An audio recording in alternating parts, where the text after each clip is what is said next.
On the screen right now, you see my planned Litchi mission, which we're going to have a look at. You can see it's like a little over 2 miles long along the shore of Lake Erie, and we're going to explore what happened and so on. My name is Bill. We're taking off here, and before you can launch the mission, you have to get up to up to a certain level of altitude, and then you can go ahead and upload the mission, which it's doing right now. You can see on my AZ screen recorder, it's uploading the mission to the aircraft. 4 feet altitude, 1 foot distance, 96% battery.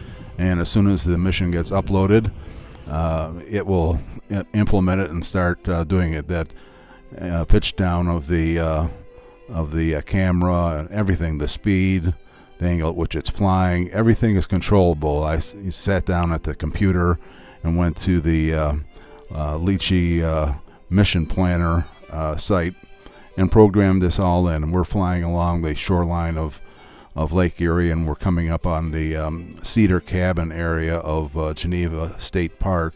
We're going to be flying there. All these turns that it's making, the altitude that it's holding, and it's all pre-programmed and set up prior to taking off.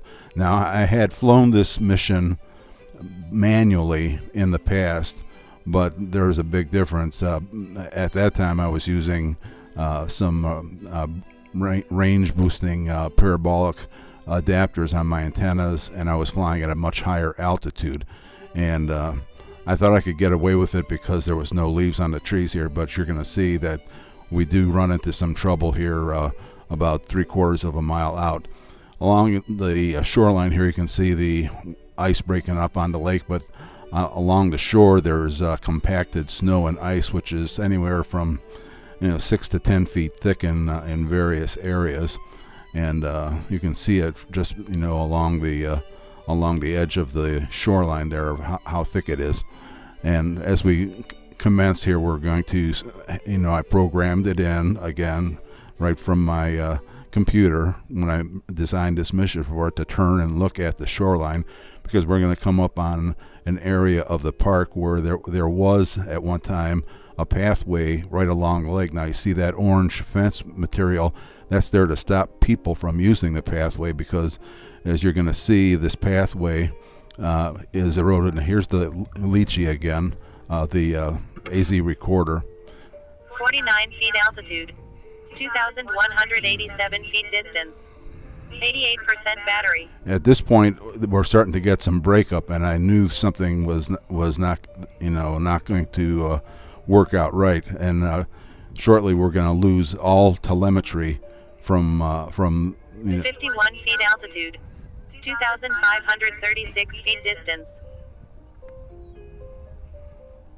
0% battery. You can see that it's showing 0% battery, but it's still flying the mission, which to me indicates that while it lost telemetry, it still was in contact with the transmitter. The aircraft was still in contact with the transmitter. Once it loses contact with the transmitter, it will implement its fail-safe return to home mode. So you can see here some more erosion, more of that path that got destroyed by the erosion.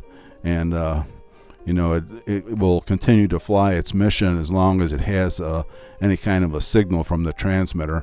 And you see some orange fencing there that's trying to keep people from venturing out there towards that path. And again, all these little turns that you see where I turn towards the path or away from the path, or change altitudes, all that stuff is programmed in prior to taking off. I programmed this the day before on the computer and set up the mission, and then just put it on my viewing device and uploaded it to the Phantom 3 before we took off. Now we're coming up on an area of Geneva State Park called Breakwater Beach area. It's a beach where people come down during the summer to swim, but a lot of people come down during the off season just to walk along the beach or walk their dogs.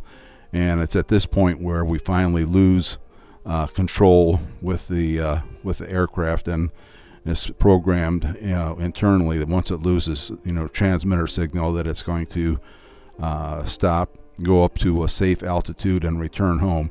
And we're going to look at the AZ screen recorder now and see that. 118 feet altitude. 3,818 feet distance.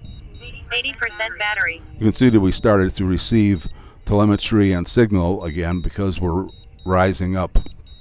So, you know, if I were to fly this again, I would make sure that, number one, I had my parabolic antenna. 239 feet altitude. 3,588 feet distance. 78% battery.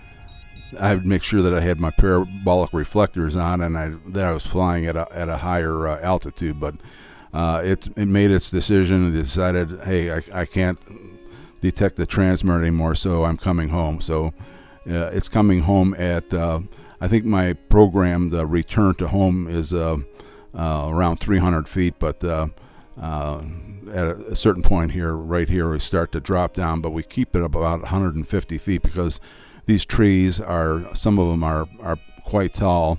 I didn't want to run into any of them, especially since it was taking a path that varied from my programmed path here. Here's the Litchi again, and it's showing us going over those cedar cabins.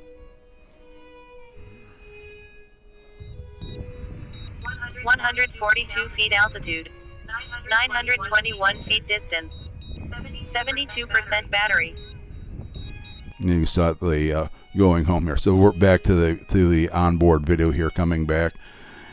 And at this point, you know, we're just glad that everything worked, and you can see that it's a good thing that we kept it up, the altitude up, because some of these trees that we're about to go over were just underneath the Phantom 3 as we were coming back home. So we're located standing there. You could probably just barely make me out standing down there below, and it's approaching its home point.